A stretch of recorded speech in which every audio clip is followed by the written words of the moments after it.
Halo, ketemu lagi di channel Ahli Gizi Sehat. Pemirsa semua, gimana kabarnya? Mudah-mudahan sehat ya. Baik, saya mau menjelaskan seputar namanya diet ya, DAS diet atau diet DAS ya. Tentu pemirsa mungkin sudah mengenal ya, tapi ada juga mungkin yang baru mendengar sekarang ya. Oke, saya akan jelaskan lebih rinci apa itu diet DAS, manfaatnya apa, dan apa efeknya bagi kita ya. Sebelum lanjut, jangan lupa di subscribe Ahli Gizi Sehat, di like dan bagikan kepada teman-teman Anda ya. Apalagi teman-teman Anda misalnya mengalami penyakit hipertensi ya. Diet DAS ini sangat penting banget Anda ketahui dan gimana cara penerapannya dalam sehari-hari ya. Oke, terima kasih pemirsa ya. Banyak cara sebenarnya yang dilakukan oleh orang-orang yang mengalami hipertensi ya, melakukan diet ya. Ada yang menawarkan diet tertentu ya, diet ini, diet itu. Kadang-kadang dalam melakukannya sangat susah ya. Dan memang orang-orang hipertensi harus menjaga pola makan ya. Kenapa? Karena kalau tekanan darahnya naik ya, ini sangat fatal, berisiko terkena serangan-serangan yang mematikan ya, seperti serangan jantung ya, stroke dan beberapa penyakit yang lain ya. Oleh karena itu hipertensi sangat perlu diperhatikan. Hipertensi adalah suatu keadaan di mana tekanan darah itu di atas normal pemirsa ya. Menurut INC yang ke-8 atau sumber dari WHO, tekanan darah 140/90 itu sudah dikatakan hipertensi ya. Jadi kalau Anda sudah 150, 160, 200 ya, di atasnya itu artinya Anda sudah mengalami namanya hipertensi. Oleh karena itu Anda mulai menjalankan beberapa diet ya. Saya sudah beberapa kali menjelaskan tentang diet ini. Nah, hari ini saya mau memperkenalkan kepada pemirsa semua tentang DAS diet atau diet DAS ya. Mungkin pemirsa tertarik ya, bagi yang sudah mengalami hipertensi atau Anda yang mau menjaga pola makan, silahkan mencoba. DAS diet ini adalah singkatan dari dietary ya, approach to stop hypertension. Yaitu memang diet yang diperuntukkan bagi Anda untuk berhenti terkena hipertensi. Ya, di sini dia menekankan pada makanan rendah garam ya, namun tetap mengandung nutrisi yang seimbang ya, sehingga tidak hanya mampu mencegah hipertensi, tapi juga diet ini mampu mencegah risiko terkena penyakit yang lain ya, seperti stroke, osteoporosis, batu ginjal, dan kanker. Jadi sangat cocok bagi kita menggunakan ini, karena diet ini sangat moderat ya, tidak ada pelarangan sebenarnya, tapi membatasi makanan yang mengandung tinggi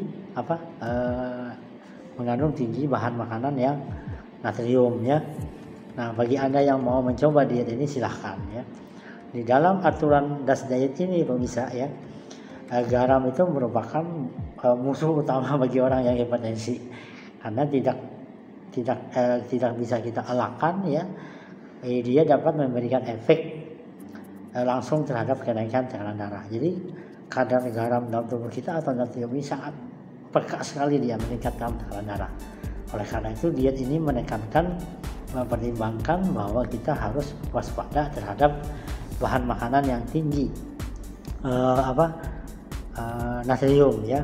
Nah, di dalam diet DAS ini dia memiliki aturan sederhana pemirsa ya, mungkin pemirsa bisa coba. Pertama, dia membatasi konsumsi natrium ya, baik itu di dalam bumbu makanan ya, dalam bentuk garam maupun dalam bentuk sodium atau di dalam kemasan ya, kemasan seperti makanan kaleng, makanan cepat saji itu dibatasi. Itu aturan yang pertama. Kemudian yang kedua, membatasi konsumsi daging ya, dan makanan yang mengandung gula tinggi. Itu yang kedua pemirsa ya. Kemudian yang ketiga, mengurangi konsumsi makanan yang berkolesterol tinggi ya, dan mengandung lemak-lemak trans. Nah, ini dia dibatasi, makanya cocok banget nih bagi kita yang juga tidak hipertensi, juga bisa melakukan ini ya. Kemudian mengurangi makanan yang memperbanyak mengkonsumsi bahan makanan yang tinggi sayur-sayuran dan buah-buahan ya, serta mengkonsumsi susu yang rendah lemak ya. Itu aturan berikutnya. Yang terakhir aturannya adalah mengkonsumsi ikan, daging, unggas, kacang-kacangan, dan makanan dengan gandum yang utuh ya. Nah, di dalam pembatasannya ya, diet ini membatasi kita hanya mengkonsumsi natrium itu 2300 atau kira-kira sama dengan 1 sendok teh ya, 1 sendok teh garam. Ini juga anjuran dari Kemenkes ya, kita hanya dianjurkan mengkonsumsi garam itu 1 sendok teh atau 2300 mg ya. Kalau sampai 1 sendok besar berarti ada kelebihannya. Nah, gas ini umumnya membatasi konsumsi bahan makanan yang tinggi natrium ya. Oke, berikutnya adalah dalam menderita hipertensi. Bagi Anda yang mengalami hipertensi yang berat, justru ditekankan lagi mengurangi sampai 1500 saja ya, 1500 mg atau 2/3 dari sendok teh tadi ya. Jadi kurangi lagi lebih sedikit kalau tekanan darah Anda sangat tinggi ya. Nah, kemudian untuk membiasakan membatasi asupan garam ya, Anda bisa memulainya. Langkah-langkahnya adalah tidak menambahkan garam berlebihan pada masakan ya, jangan ditambahin gitu ya, sudah ada itu ditambahin ya. Apalagi kalau kita menyuruh orang yang sudah hipertensi memberi rasa garam, kadang-kadang daya cacapnya udah rendah, makanya asin. Asin dia tuh kita sangat asin gitu ya. Jadi misalnya nyuruh nenek ya, kakek merasa itu ada gangguan dan cacapnya itu ya, kecap rasa asinnya itu terganggu. Jadi lebih baik Anda sendiri yang merasakannya atau Anda mengurangi. Kemudian hindari bahan makanan dalam kemasan ya, tadi sudah saya bilang ya, karena dalam kemasan itu dalam kemasan ya, kandungan natrium susah ditelusuri ya, karena sangat tinggi ya. Lebih baik Anda pilih makanan yang segar ya. Kemudian mengkonsumsi bahan makanan dari daging. Itu daging hanya dianjurkan 6 on ya. Jadi harus ada penyeimbang ya dengan sayur-sayuran. Jadi Anda daging hanya 6 ons. Kemudian menambah porsi buah-buahan saat makan. Jadi makan ada buahnya, ada buah pisang ya, misalnya ada semangka ya. Kemudian mengganti cemilan itu dengan makanan yang sehat dari buah-buahan. Anda boleh ngemil tapi ganti dengan buah-buahan, misalnya dengan yogurt atau kacang-kacangan ya, tapi tanpa garam. Kemudian pilihlah susu rendah lemak ya.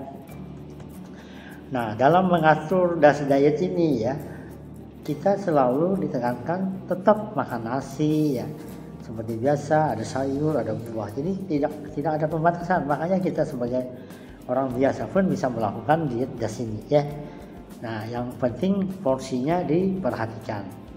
Nah, dalam aturan DAS diet ini ya pemirsa, kita bisa menggunakan acuan misalnya 1 iris roti ya, 1 on sereal, 3 on daging ya, yang dagingnya masak ya. Kemudian 100 gram pasta ya, kemudian sekitar 150 gram sayuran dan buah-buahan, 1 sendok teh minyak nabati seperti minyak zaitun, 3 on tahu dan 8 on susu. Nah, sementara dalam tukar makanan itu perlu dikonsumsi juga menjalani DAS diet. Pertama, ini perlu diingat ya pemirsa ya, sayuran itu minimal 45 porsi per hari ya, yang terdiri dari wortel, ya brokoli, sayur-sayuran hijau ya. Nah, sajikan sayuran ini sebagai menu utama, bukan sebagai pendamping ya. Jadi sayuran minimal 45 porsi per hari, lumayan banyak ya pemirsa ya. Kemudian yang kedua, beras atau gandum itu minimal 6 sampai dengan 8 porsi ya. Jadi roti, pasta ya, beras gandum itu. Kemudian pilihlah kalau bisa beras merah ya, dan roti gandum yang banyak mengandung serat ya. Kemudian gunakan juga bahan makanan yang rendah lemak. Hindari mentega ya, keju ya, kemudian krim itu dihindari. Itu untuk beras. Kemudian buah-buahan itu dianjurkan 4 sampai 5 porsi sehari ya. Jadi bisa disajikan dalam bentuk cemilan ya, bisa juga dalam bentuk makanan ya, yang bisa dikonsumsi Anda. Nah, ini penting untuk dikonsumsi. Bisa juga misalnya menggunakan buah pisang yang kaya akan kalium ya. Kalium bekerja, saya jelaskan kemarin, dia membantu menurunkan tekanan darah ya. Kemudian daging ayam itu maksimal 2 porsi sehari ya. Nah, daging hewan ini sumber protein ya, zat besi, seng dan lain-lain. Jadi penderita hipertensi itu tidak melebihi dari 6 on per hari ya. Bisa ditimbang gitu ya. Anda bisa dianjurkan makan daging yang tanpa kulit ya, hindari yang berlemak ya. Kemudian diolah dengan cara direbus, kalau bisa direbus atau dipanggang, jangan digoreng ya, karena gorengan juga kaya energi ya pemirsa. Nah kemudian bagus lagi Anda konsumsi sayur-sayuran ikan ya yang kaya omega 3. Kemudian yang kelima adalah kacang-kacangan dan biji-bijian. Itu antara 3 sampai 5 porsi sehari. Ya kacang-kacangan kaya omega 3 ya, lemak tidak jenuh yang mampu menurunkan risiko penyakit jantung. Anda bisa menggunakan kacang-kacangan ya. Kemudian berikutnya adalah lemak dan minyak. Itu maksimalnya 2 sampai 3 porsi saja. Ya, jangan banyak goreng-gorengan ya. Karena di dalam diet ini dia mengkonsumsi lemak tidak jenuh. Anda boleh mengkonsumsi minyak tapi lemak tak jenuh. Misalnya lemak zaitun, lemak jagung, minyak zaitun ya, minyak bunga matahari. Kemudian produk bahan makanan yang rendah lemak. Itu seperti susu Anda hanya dianjurkan 2 sampai 3 porsi. Ya pilihlah susu yang non fat ya, yang rendah lemak, karena dia menghasilkan vitamin D juga yang kita perlukan ya. Kemudian makanan manis, nanti perhatikan pemirsa, manis itu hanya maksimal 5 porsi seminggu ya, dalam seminggu hanya 5 porsi, jadi tidak boleh lebih, karena camilan manis ini berisiko obesitas ya, mengganggu metabolisme tubuh kita ya. Dan kita disarankan mengkonsumsi seperti jelly, agar-agar atau biskuit rendah lemak ya, karena dia kaya akan serat ya. Nah demikian info mengenai DAS diet ya, bagi Anda yang hipertensi atau Anda yang lain, agar Anda tahu bahwa ternyata DAS diet ini banyak digunakan orang hampir di seluruh dunia bisa. Dan ini merupakan anjuran dari Departemen Kesehatan yang ada ya, dari beberapa negara. Kita sebagai orang hipertensi dianjurkan mengkonsumsi DAS diet atau diet DAS ya. Oke, semoga bermanfaat. Dan satu lagi, diet ini tidak bisa berjalan dengan baik kalau Anda tidak berolahraga ya. Selalu olahraga ya, dan tanamkan DAS diet ya. Dan insya Allah Anda yang hipertensi akan aman, terhindar dari serangan jantung dan stroke. Oke, semoga info mengenai DAS diet ini bermanfaat bagi pemirsa ya. Dan jangan lupa bagikan ya pemirsa ya ke komunitas Anda ya, mana aja, biar mereka tahu juga tentang DAS diet. Semoga mereka bisa mempraktekkan ya DAS diet ini. Terima kasih, semoga bermanfaat. Selalu ikuti ahli gizi sehat. Subscribe ya. Assalamualaikum warahmatullahi wabarakatuh.